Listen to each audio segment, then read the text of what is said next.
Standing up in McKinney, this is According to Callus, episode 436, coming to you on June the 14th.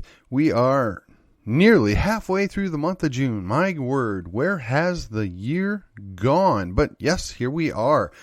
Today's episode will be entitled Mayoral Pride.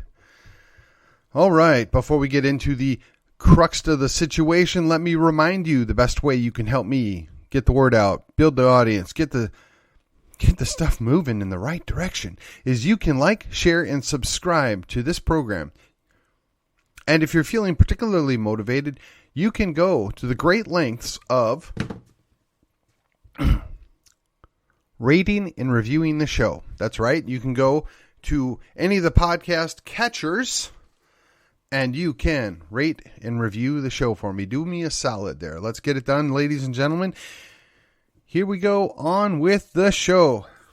Mayoral Pride. Well, for those of you that live in Collin County, you know, we used to be quite the patriotic county. We used to revere our servants. We used to keep in mind the soldiers, some that made the sacrifice of their time and their lives, some that gave the ultimate price.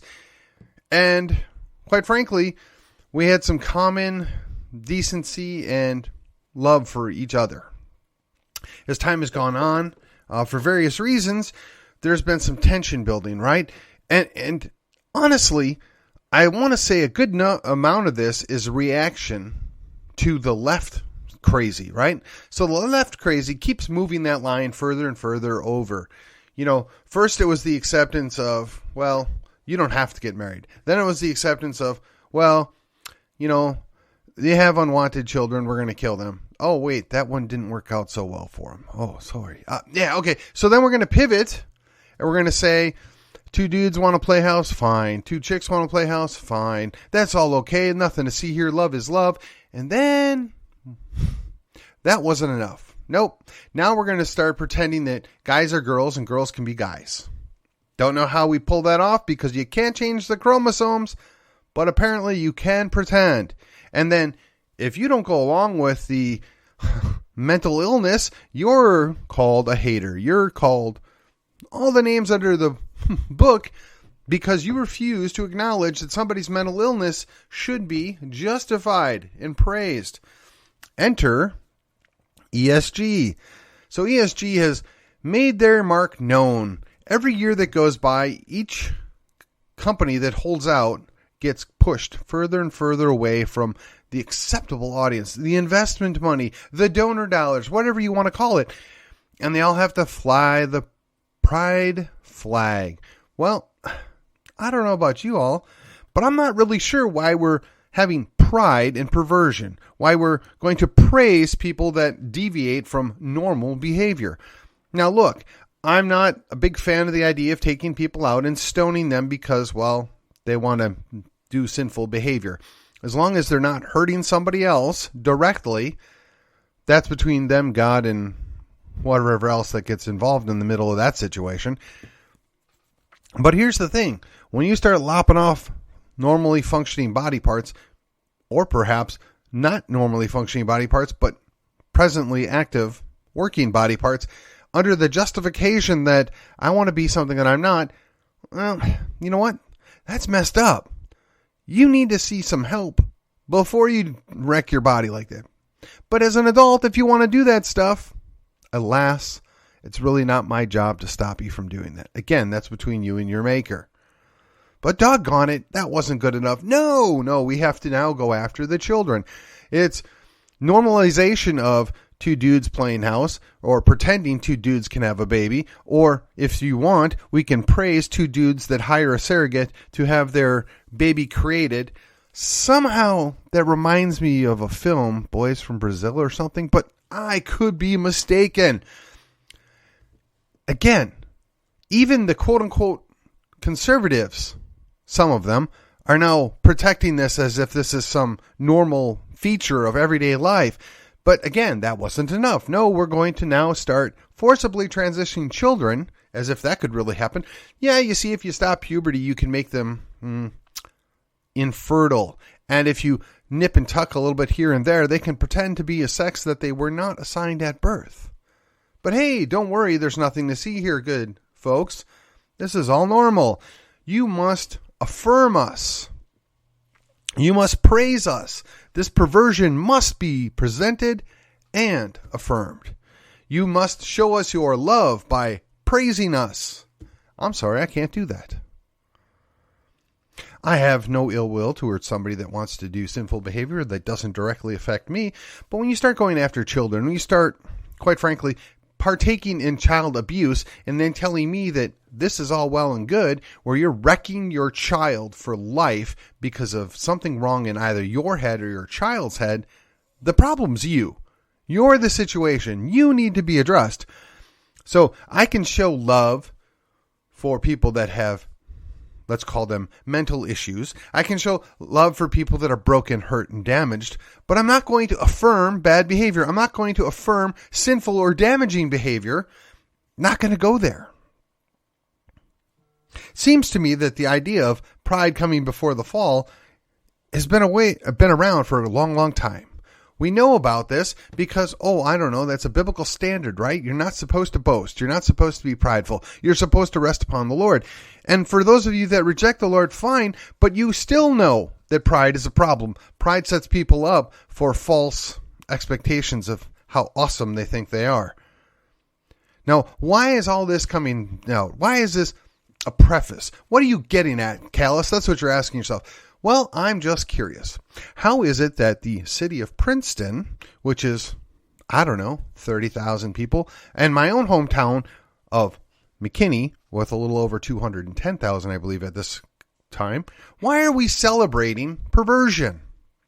Why are our respective mayors celebrating this perversion? Why are they encouraging and affirming people damaging and destroying children for the rest of their lives? That's what I would like to know. And what else should I surmise but when I see these people actively supporting these events and participating in them? That's the only logical conclusion I can come up with. And if they feel like I'm misrepresenting them, then I would encourage them to go out and clarify what exactly their actions were there for. You see, it was one thing to say, hey, we love our gay brother and sister. We have nothing but an affinity for our lesbian sisters. Okay, that's one thing. It's still sinful behavior, but we don't hate you. Nobody hates you. We can hate your sin, not the sinner, right? That's the biblical answer. But when you start messing with kids, when you start pretending that, I'm not what I am, and then the whole concept of, blackface is anathema now, but apparently woman face is okay. Fur face is apparently now good too. I'm really confused at where the standard is here, yet, again, some selected leadership in our country and our state and our county have now saw fit to encourage us to pretend that all is well and all is good. And while we're at it, let's go ahead and pretend that little boys can become little girls and vice versa. And we're just supposed to be okay with that. Quite frankly, I'm not okay with it. I'm not going to pretend to be okay with it. Now, in my life, I must say, I have family relations. Some of those folks partake in various perversions. I don't hate them. I love them. They're my family. And if I treat them poorly, if I'm a jerk to them, if I write them off, what chance do I have of ever having a relationship? What chance do I ever have of bringing them to salvation? I mean, what good would a person I be? I would not. I encouraged many a person that was in my tutelage in the past that, hey, look, people get caught up in sinful behavior. People do things. They think they're right. But we can't hate them. We can't be mean to them. We can't dismiss them. We need to be loving towards them. We can't affirm their behavior. We can't affirm their sinful actions, but we can be their friend. We can be their family. And there's a huge distinction there. We're not doing anybody any favors when we're encouraging them on the way to hell. Now, even if you reject the idea of hell, it is conclusively evident that the deviant behavior that is often practiced by these perversions do have long-term damaging effects that would not happen if not participating in them.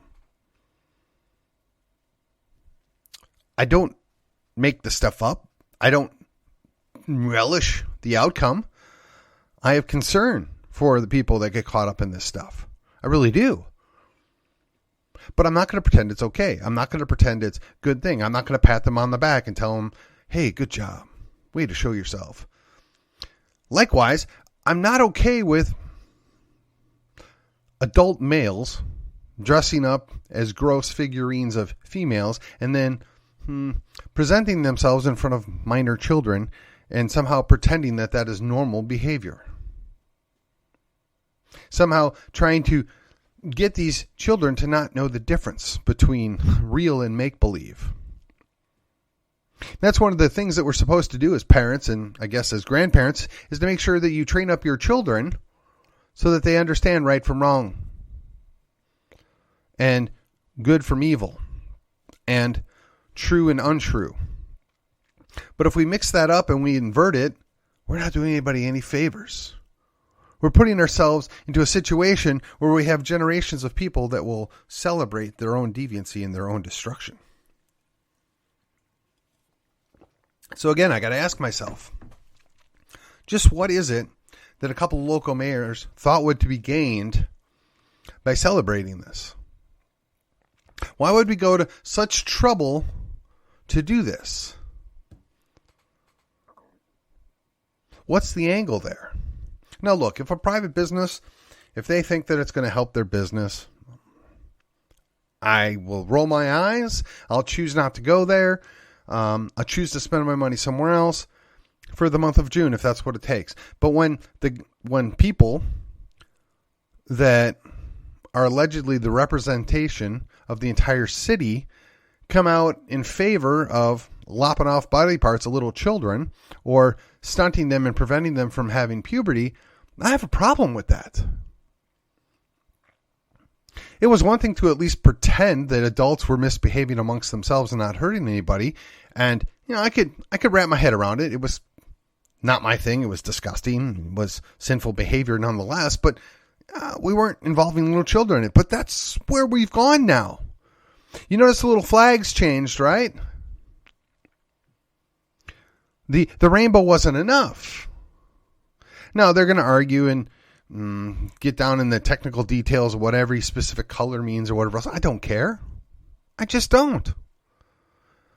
When they lay out all their letters and they say the plus, it's because they're leaving off the things they don't want you to know about, whether it's polygamy, polyamory, polyamory. There we go, polyamory. Woo. Or pedophilia. Well, while we're at it, how about bestiality? What do you think that furry thing's all about anyway? I mean, it's just a step down the path. Hey, And I know my libertarian friends that go, consenting adults can do whatever you want. You know what? I understand it. You're right. Legally. And it should be that way. Legally. Religiously, that's forbidden. That's not a good thing. We're not going to pretend that's good. But if you're not religious, hey, do as the pagans do, and you won't be judged as a Christian if you don't pretend to be a Christian. But my real problem is, aside from a couple of representatives of local government indicating that all is okay with the latest version of perversion, we also have religious leaders that are not going down this path. We're going to pretend that the latest perversion is somehow not only permissible, but should be praised. Not only should we embrace our loved ones, we should also affirm their bad behavior. So let me ask you, is it somehow okay for your alcoholic cousin to go ahead and keep drinking and drive yourself home at night? No worries. Don't worry about those consequences. We got your back. It's all okay. Or better yet, how about your uncle or your brother? He goes out, gets lit up, maybe drugs up a little bit, goes home, beats the snot out of his wife. Hey, well, that's okay, man. It's all right. Don't worry about it. No problem here. Nothing to see here, good citizen. Go along. Right? Nobody's getting hurt. Oh, wait, except for the wife that got the crap beat out of her. Or, I know, better yet. Well, the age of consent is, now 11, so why should I be upset as a father if somebody goes and does something to my granddaughter or my grandson? Why should I care? Hey, it's all perfectly legal and normal now. Yeah, no, that's never, ever going to be okay. And I don't think there would be anything that would stop me from exacting a worthy punishment upon somebody that did that. But here's the thing. I can't be responsible for everybody and everything. I'm responsible to hold up a good example. Unfortunately, a lot of people that I thought were good examples, both politically, socially, and religiously, turned out to fail. Well, that's the problem. I put my faith in the wrong people. I trusted the wrong representatives. So whether it was a couple of local mayors, including my own in McKinney, who decided that we're going to celebrate the latest version of perversion, or whether it was some pastoral person there that said, well, I know better than the doctrine that we've practiced and believed in for 2,000 years because, I'm just smarter than, Paul, Peter, Aquinas, right? Those guys didn't know anything. I know it all now. Or whether, it was that local or the elected official that, told you that he was a good family man and, wanted what's best for you. And, hey, just keep doing the right thing. And we're all good Christians here. Meanwhile, he's got a little something on the side. Doesn't take care of his wife and children. That's very disappointing. Because you put your faith in the wrong people. You trusted the wrong people. Now, you can go change them out. You can retire them. You can put them in the pasture, if you will. But here's the problem. We're fallen. Everybody's fallen. Everybody's going to fail at something, somewhere. They're going to let you down.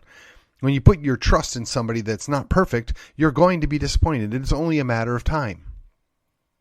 So while I can vent and be frustrated at poor leadership or lack thereof on several fronts in my life or your life or our society,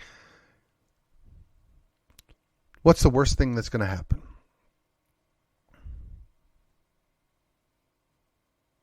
Well, on earth, probably nothing. But to be unrepentant and toss away your need for God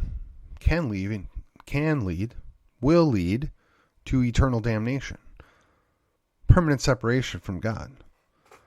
And I wouldn't wish that. Well, I wouldn't wish that on anybody that I know or that I've met.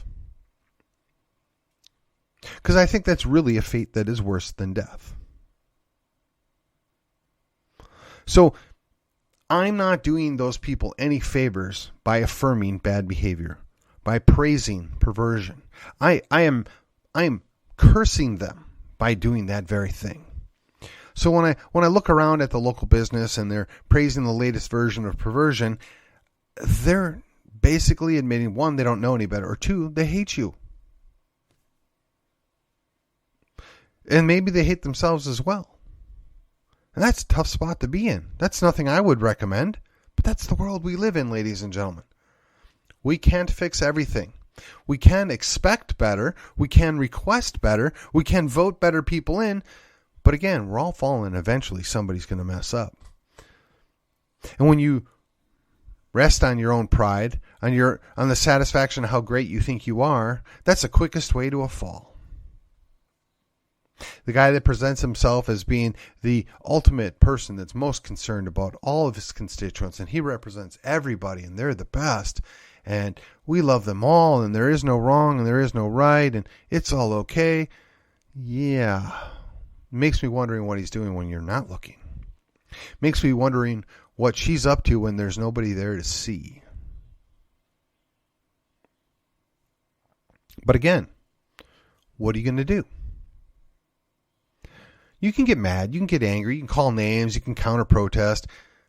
But if you do that, you're just doing the same thing in reverse. We've talked about building your alternate society, right? Parallel economies. That's all well and good. But we still have to interact with folks. We have to still deal with people we don't agree with, people we don't prefer to spend our time with, people that are in positions of power over us. And we have to learn how to deal with that and how to deal with them. The idea of dealing with people in love also requires that you speak truth, also requires that you be honest. And they can pretend and they can be offended. And honestly, my retort at this point in my life is, well, I'm just speaking my truth. I mean, I'm using their own argument. They should respect that. They won't. They don't.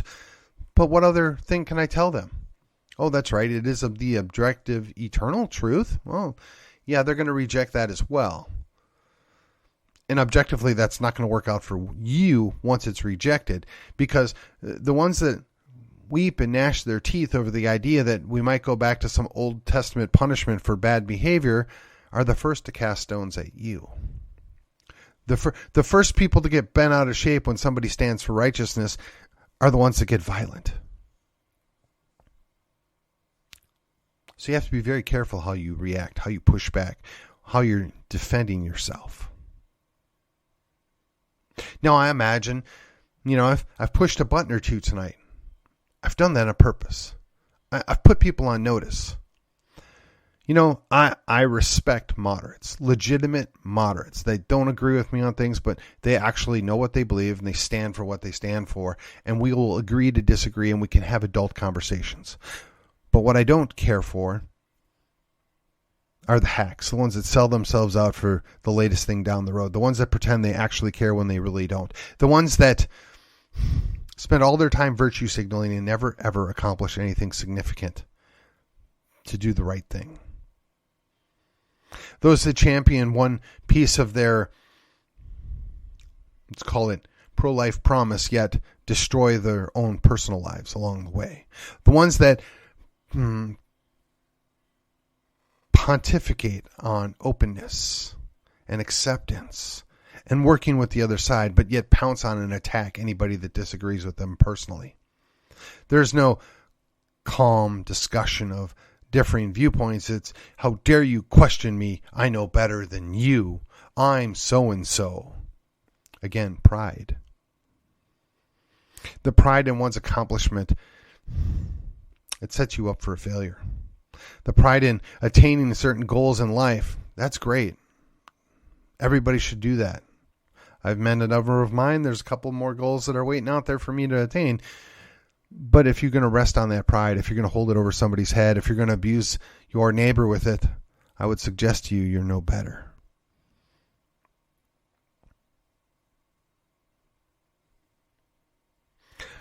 So I'm really kind of at a loss. We're halfway through, or not quite halfway through, the month of so-called Pride.